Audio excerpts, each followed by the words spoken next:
تمام تعریفیں اس اللہ کے لیے ہیں کہ جس نے میاں اور بیوی کے درمیان محبت کو قائم کیا اور اس محبت کی وجہ سے گھر کو ایک پرسکون ماحول دیا۔ اللہ کے نبی صلی اللہ علیہ وسلم کا ارشاد مبارک ہے کہ شریف آدمی کے اوپر بیوی حاوی ہوتی ہے اور کمینہ آدمی بیوی کے اوپر حاوی ہوتا ہے۔ تو اس لیے میرے وہ بھائی جنہیں رن مریدی کا طعنہ دیا جاتا ہے، انہیں سب سے پہلے خان صاحب والی بات ہے کہ گھبرانا نہیں ہے، اور دوسری بات یہ ہے کہ آپ کو اپنی رن مریدی کے اوپر فخر ہونا چاہیے کہ آپ شریفوں میں سے شمار ہوں گے، اور تیسری بات یہ ہے کہ جو طعنہ دے اس کو آپ نے حدیث سنانی ہے کہ اللہ کے نبی علیہ السلام کا فرمان ہے کہ شریف آدمی کے اوپر بیوی حاوی ہوتی ہے اور کمینہ آدمی بیوی کے اوپر حاوی ہوتا ہے۔ بہرحال میں اپنے موضوع کی طرف آتا ہوں۔ اللہ تعالیٰ کا ارشاد ہے وَمِنْ آیَاتِهِ أَنْ خَلَقَ لَكُم مِّنْ أَنفُسِكُمْ أَزْوَاجًا لِتَسْكُنُوا إِلَيْهَا وَجَعَلَ بَيْنَكُم مَّوَدَّةً وَرَحْمَةً۔ اللہ کی نعمتوں میں سے ایک نعمت یہ بھی ہے کہ اللہ نے میاں اور بیوی کے درمیان محبت کو ڈال دیا اور اس کی وجہ سے گھر کو ایک پرسکون ماحول دیا۔ اللہ کے نزدیک وہ گھر سب سے زیادہ پسندیدہ ہے جس میں میاں اور بیوی کے درمیان محبت قائم ہوتی ہے اور گھر میں ایک پرسکون ماحول ہوتا ہے، اور شیطان کے نزدیک سب سے زیادہ پسندیدہ گھر وہ ہے کہ جس میں میاں اور بیوی کے درمیان لڑائی جھگڑا اور فساد ہو اور ان کے تعلقات خراب ہوں۔ اس لیے شیطان نے اپنے کچھ کرندوں کے ذمے صرف یہ کام لگایا ہے کہ انہوں نے میاں اور بیوی کے درمیان خلش پیدا کرنی ہے اور ان کے تعلقات کو خراب کر کے گھر کا ماحول بگاڑنا ہے۔ اب سوال یہ پیدا ہوتا ہے کہ میاں اور بیوی کے درمیان تعلقات بہتر کیسے ہوں گے اور یہ محبت یہ کیسے عروج پائے گی؟ تو اس کے لیے بھی اللہ تعالیٰ کا ارشاد قرآن پاک کے اندر مذکور ہے لَقَدْ كَانَ لَكُمْ فِي رَسُولِ اللَّهِ أُسْوَةٌ حَسَنَةٌ۔ اللہ کے نبی علیہ السلام کی جو زندگی مبارک ہے یہ زندگی کے ہر شعبے کے اندر بہترین نمونہ ہے۔ میرا ایک دوست ہے، ایک دفعہ مجھے ملنے آیا اور کہا مولوی صاحب میں ہندی فلمیں بڑی شوق سے دیکھتا ہوں۔ تو میں نے کہا خدا کے بندے ایسا کیوں کرتے ہو؟ تو اس نے کہا کہ میں ہندی فلموں سے محبت کے اوپر سبق لیتا ہوں، اس میں جو محبت کو جس انداز سے پیش کیا جاتا ہے تو میں اس کو عملی زندگی میں لانے کی کوشش کرتا ہوں۔ تو میں نے اس کو کہا کہ یہ تو ایسے ہی ہے جیسے اللہ تعالیٰ نے قرآن میں ارشاد فرمایا أَلَمْ تَرَ أَنَّهُمْ فِي كُلِّ وَادٍ يَهِيمُونَ وَأَنَّهُمْ يَقُولُونَ مَا لَا يَفْعَلُونَ۔ یہ جو آج کل کے دور میں فلمیں اور ڈرامے ہیں، پہلے زمانے کے اندر بھی ایسے ہی فلمیں اور ڈرامے ہوا کرتے تھے، یعنی آپ علیہ السلام کے زمانے کے اندر بھی شاعر لوگ یہ قصے کہانیاں رات کو سنایا کرتے تھے اور لوگوں کا ایک مجمع بیٹھا کرتا تھا جو ان قصوں سے اور ان کے کلاموں سے لطف اندوز ہوتا تھا، اور اس کلام کے اندر ان قصوں کے اندر یہی محبت کے افسانے بیان کیے جاتے تھے۔ تو اللہ نے اس کو یوں بیان فرمایا، اگر آپ آج کی فلموں کے مطابق اگر آیت کا ترجمہ کریں تو یوں ترجمہ ہوگا، کیا تم لوگ یہ نہیں دیکھتے ہو کہ یہ فلمی اداکار یہ دنیا کی ہر وادی میں تمہیں گھماتے ہیں، اور جو یہ محبت کو تمہارے سامنے پیش کرتے ہیں، جو یہ دعوے کرتے ہیں، یہ ان کی حقیقی زندگی میں نہیں پائے جاتے؟ کیوں؟ اس لیے کہ یہ خیالی پلاؤ ہیں، اور خیالی پلاؤ کا حقیقی زندگی سے کوئی تعلق نہیں ہے۔ تو اس لیے اگر میاں بیوی نے اپنے تعلقات کو بہتر کرنا ہے اور محبت کو فروغ دینا ہے تو ان کو رسول اللہ صلی اللہ علیہ وسلم کی زندگی مبارک کو دیکھنا پڑے گا کہ آپ علیہ السلام کیا اپنے اہل و عیال کے ساتھ تعلق کیسا تھا۔ آپ علیہ السلام اپنی ازواج مطہرات کے مزاج کو پہلے سمجھتے تھے کہ میری بیوی کا مزاج اس ٹائم کیا ہے اور میری بیوی کا موڈ اس ٹائم کیا ہے، اس کے مطابق رسول اللہ صلی اللہ علیہ وسلم ان کے ساتھ گفتگو فرماتے۔ ایسا نہیں ہوتا کہ آپ علیہ السلام گھر تشریف لائیں اور آگے بیوی کا موڈ خراب ہو اور آپ آگے سے غصہ کرنا شروع کر دیں اور پھر لابا ابلے اور ایک دفعہ پھٹ جائے۔ حضرت عائشہ فرماتی ہیں کہ رسول اللہ صلی اللہ علیہ وسلم نے مجھے ایک دفعہ ارشاد فرمایا کہ عائشہ جب تمہارا موڈ خراب ہوتا ہے تو مجھے تب بھی پتہ چل جاتا ہے، اور جب اچھا ہوتا ہے تب بھی مجھے پتہ چل جاتا ہے۔ حضرت عائشہ نے پوچھا کہ یا رسول اللہ یہ آپ کو کیسے پتہ چلتا ہے؟ فرمایا عائشہ جب تم گفتگو کرتی ہو اور اپنی گفتگو میں قسم کا ذکر کرتی ہو، اگر تمہارا موڈ اچھا ہو تو تم قسم ان الفاظ میں کہتی ہو کہ میں محمد کے رب کی قسم اٹھاتی ہوں، اور اگر تمہارا موڈ خراب ہو تو تم قسم کو ان الفاظ سے ذکر کرتی ہو کہ میں ابراہیم کے رب کی قسم اٹھاتی ہوں۔ تو یوں مجھے پتہ چل جاتا ہے کہ آج عائشہ کا موڈ کیسا ہے۔ تو حضرت عائشہ نے یہ فرمایا رسول اللہ صلی اللہ علیہ وسلم کو، اے اللہ کے رسول یہ بات سچ ہے کہ جب میرا موڈ خراب ہو تو میں ابراہیم کا نام ذکر کر کے ان کے رب کی قسم اٹھاتی ہوں۔ لیکن یہ بات اپنی جگہ بجائے اور حق ہے کہ میرا موڈ اچھا ہو یا خراب ہو، دونوں صورتوں میں میرا دل ایک جیسا ہوتا ہے، یعنی جیسے محبت موڈ اچھے ہونے کے اندر پائی جاتی ہے، ایسے ہی موڈ خراب ہونے کے اندر بھی محبت پائی جاتی ہے۔ تو آپ علیہ السلام اپنی ازواج مطہرات کے مزاج کو سمجھتے تھے، ان کے موڈ کا خیال کیا کرتے تھے، پھر ان کے ساتھ گفتگو کرتے تھے۔ میرا ایک دوست ہے، اس نے مجھے ایک لطیفہ سنایا کہ ایک خان صاحب نے شادی کی اور اس کی جو بیوی تھی، اس کی ایک سہیلی کچھ عرصے کے بعد اس کو ملنے کے لیے آئی۔ اس نے پوچھا کہ گھریلو معاملات کیسے ہیں اور خان صاحب کا تعلق آپ کے ساتھ کیسا ہے؟ تو اس نے اپنی سہیلی کو کہا بس بہن کچھ نہ پوچھو۔ اس نے پوچھا بھائی وجہ کیا ہے بتاؤ تو صحیح۔ اس نے کہا کہ خان صاحب جو گھر آتے ہیں تو خان صاحب کی حالت ایسی ہوتی ہے کہ جیسے 99 قتل کر آ رہے ہیں اور 100واں قتل اب میرا ہے۔ تو ایسا نہیں ہونا چاہیے، بلکہ انسان جب گھر کے اندر آئے تو خوشگوار موڈ میں آئے اور بیوی کے ساتھ اچھے انداز میں اور احسن کلام کے ساتھ گفتگو کرے۔ آپ علیہ السلام اپنے گھر کے اندر نبوت کو بالائے طاق رکھ کے اپنے گھر والوں کے ساتھ مل جایا کرتے تھے اور ان کے ساتھ ہنسی مذاق کیا کرتے تھے۔ ایک مرتبہ حضرت عائشہ اور رسول اللہ صلی اللہ علیہ وسلم آپس میں بیٹھے ہیں اور کسی مسئلے پر بحث چل رہی ہے، اور اس دوران حضرت عائشہ کی جو گفتگو ہے، حضرت عائشہ کی جو آواز ہے اور رسول اللہ صلی اللہ علیہ وسلم کی آواز سے اونچی ہو جاتی ہے۔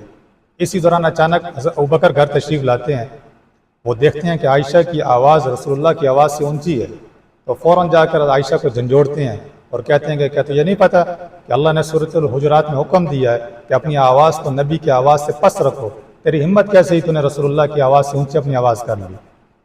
اب غصہ کر کے وہ چلے گئے۔ حضرت عائشہ کا موڈ خراب ہو گیا کہ ابا جی نے خاوند کے سامنے عزت کا فلودہ کر دیے۔ اب آپ علیہ السلام نے دیکھا کہ عائشہ کا موڈ خراب ہے، تو آپ نے دل لگی کے لیے عائشہ کو ہنسانے کے لیے کہا، جس کا مفہوم یہ ہے کہ عائشہ سیدھی ہوتی ہو یا پھر بلاؤں تمہارے ابا کو؟ تو عائشہ آگے سے مسکرا دی۔ تو رسول اللہ صلی اللہ علیہ وسلم اپنے ازواج مطہرات کے موڈ کا خاص خیال رکھتے تھے اور ان کے ساتھ تعلقات کو بہتر بنانے کی کوشش کیا کرتے تھے، اور ازواج مطہرات بھی آپ علیہ السلام کے اس رویے کی وجہ سے آپ علیہ السلام کے ساتھ گل مل جایا کرتی تھی اور ان کے ساتھ مذاق کیا کرتی تھی۔ تو ہر خاوند کو ایسا ہونا چاہیے کہ اس کی بیوی اس کے ساتھ کوئی بھی بات کرنے میں جھجک محسوس نہ کرے، بلکہ بالکل فرینکلی اس کے ساتھ گفتگو کرے۔ آپ علیہ السلام کی ترتیب یہ تھی کہ جب آپ سفر میں جایا کرتے تھے تو قرعہ ڈالا کرتے تھے، تو جن دو بیویوں کا نام نکلتا تھا ان کو ساتھ لے کے جاتے۔ ایک مرتبہ حضرت عائشہ اور حضرت حفصہ کا قرعہ نکل آیا، آپ نے ان دونوں کو لیا اور سفر شروع کر دیا، اور جب مغرب کا ٹائم ہوتا تو آپ علیہ السلام پیچھے آ جاتے اور اپنی اہلیہ کے ساتھ گفتگو کرتے ہوئے سفر کرتے تھے۔ تو اب جب آپ علیہ السلام رات کو واپس آئے اور اپنی اہلیہ کی سواری کے قریب آئے تو اس وقت حضرت عائشہ کا نمبر تھا۔ تو ان دونوں نے پہلے ہی دن کو یہ آپس میں طے کر لیا کہ آج ہم رسول اللہ صلی اللہ علیہ وسلم کے ساتھ مذاق کریں گے۔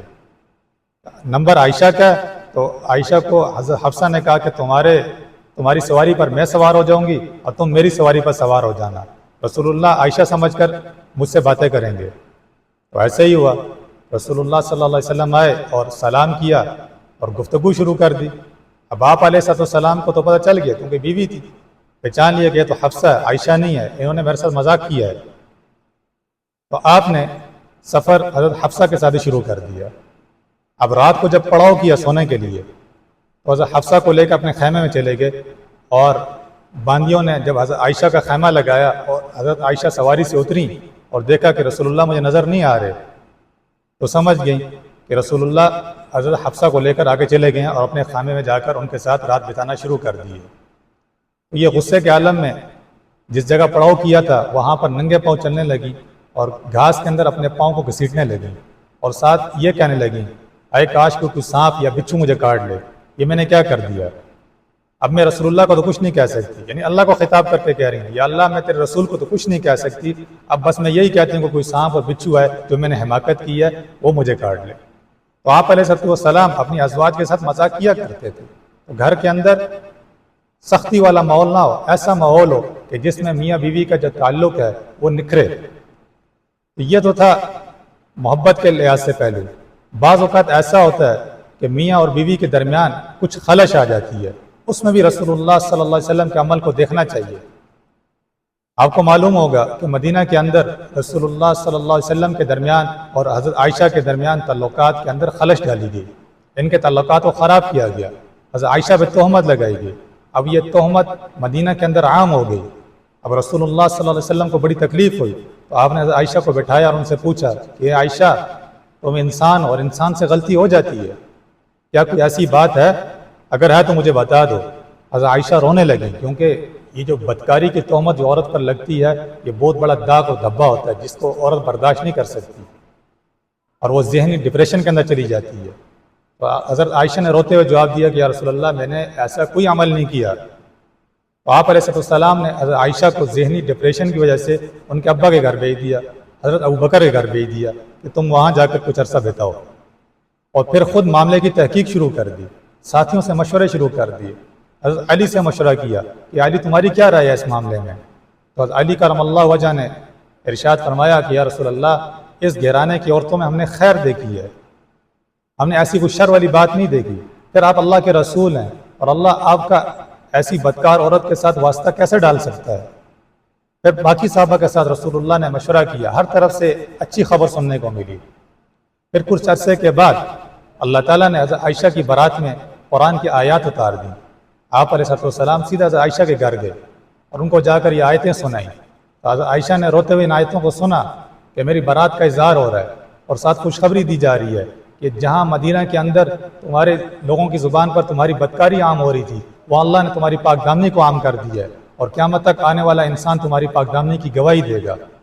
تو حضرت ابوبکر نے حضرت عائشہ کو کہا، عائشہ اٹھو اور رسول اللہ کا شکر بجا لاؤ۔ حضرت عائشہ فوراً اٹھیں اور کہا کہ اللہ کے رسول، میں آپ کا شکر پہلے نہیں بجا لاؤں گی، پہلے میں اللہ کا شکر بجا لاؤں گی جس نے میرے سے تہمت کو ہٹایا اور مجھے شک و شبہ سے نکالا، اور اس کے بعد میں آپ کا شکر بجا لاؤں گی۔ رسول اللہ صلی اللہ علیہ وسلم کا عمل یہ تھا۔ اس لیے جب میاں بیوی کے درمیان خلش واقع ہو جائے تو فوراً کسی فیصلے پر پہنچنے کی بجائے دونوں کو آپس میں ایک دوسرے کو وقت دینا چاہیے اور علیحدگی اختیار کرنی چاہیے، کیونکہ اگر ایک ساتھ رہیں گے اور میلاپ ہوگا تو پھر اس میں اس خلش کے بڑھنے کا خدشہ ہوتا ہے اور تعلقات خراب ہونے کا خدشہ ہوتا ہے، بات طلاق تک پہنچ جاتی ہے۔